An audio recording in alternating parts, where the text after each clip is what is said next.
Hello বন্ধুরা, আজকে আমি বাজার থেকে কুমড়ো শাক নিয়ে এসেছি।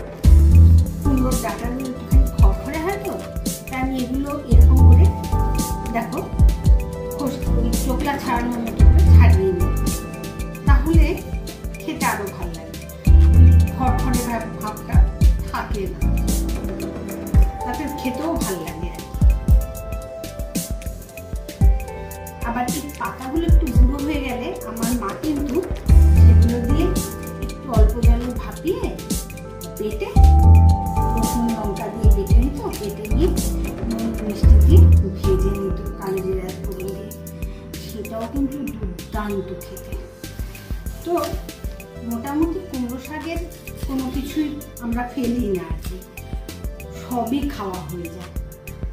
সে ডাঁটা পাতা বলো আর ফলটা তো নিশ্চয়ই হয়, এবং প্রত্যেকটা জিনিসই বড্ড বেশি উপাদেয়, খুব টেস্টি।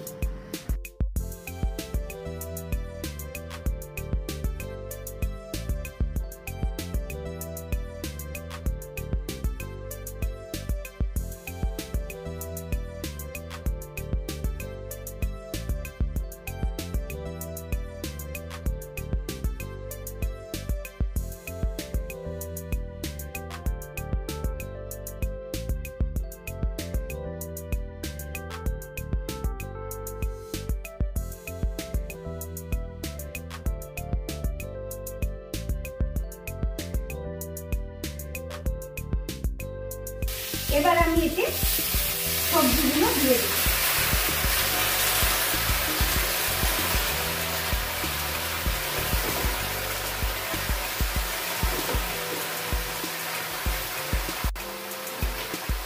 সবজি দেওয়ার পর এবার পরিমাণ মতো লবণ দেব।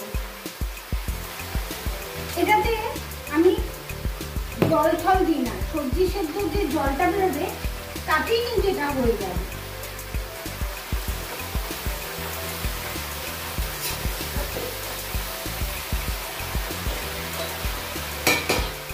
বেশ কিছুক্ষণ এবার ঢাকা দিয়ে রান্না হতে দেবো সবজি, এবং আঁচটাকে আমি একটু সিম করে দেবো। এবার সবজিগুলো থেকে জল বেরোনো শুরু হবে।